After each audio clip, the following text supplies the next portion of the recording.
Croire qu'ils peuvent devenir champions de la vie alors qu'ils sont privés de liberté, c'est le message passé par Bernard Lama aux détenus présents lors de sa conférence. Porteur d'ondes positives, Stanislas Frenkel est à l'origine de cette rencontre. Pour des jeunes, rencontrer Bernard Lama, ce n'est pas anodin. Pour des jeunes, rencontrer un ancien ambassadeur de France, ça n'est pas anodin.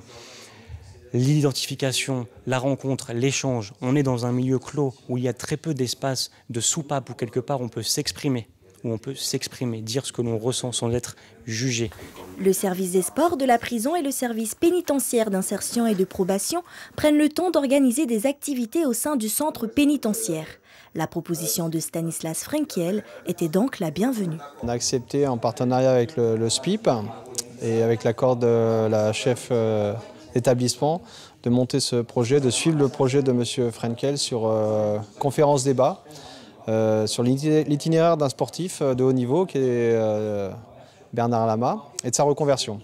Et l'intérêt c'était de le mettre à niveau humain afin de proposer à la population pénale, aux détenus qui étaient présents, de faire un peu un parallèle avec leur parcours, c'est-à-dire la difficulté dans la vie, mais aussi la possibilité de s'en sortir, grâce au sport, en ce qui nous concerne. Ancien sportif de haut niveau, Bernard Lama est l'un des 4 fondateurs de l'Institut Diambars, un institut qui permet aux enfants les plus démunis du Sénégal de réussir dans la vie en passant par le sport, le football. Un concept qu'il aimerait voir dépasser les frontières. Je pense qu'il nous faut ici en Guyane développer beaucoup autour du sport, beaucoup plus. Il nous faut professionnaliser, il faut développer une économie, une vraie économie du sport.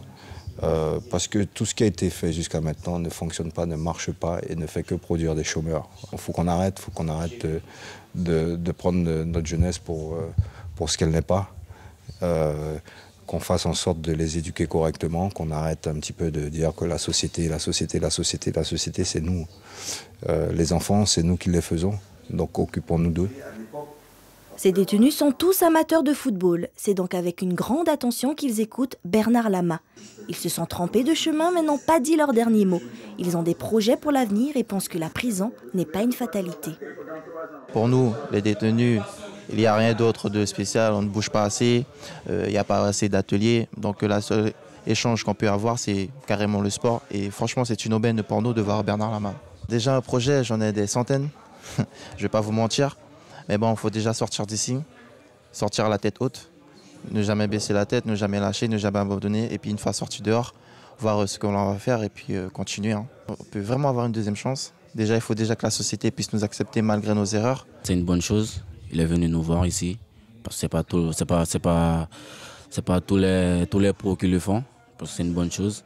Il nous a montré une petite image, comment c'est sorti, vous voyez, donc voilà quoi. Je pense que c'est à refaire quoi. Pour l'avenir, oui, c'est de ne pas retourner ici.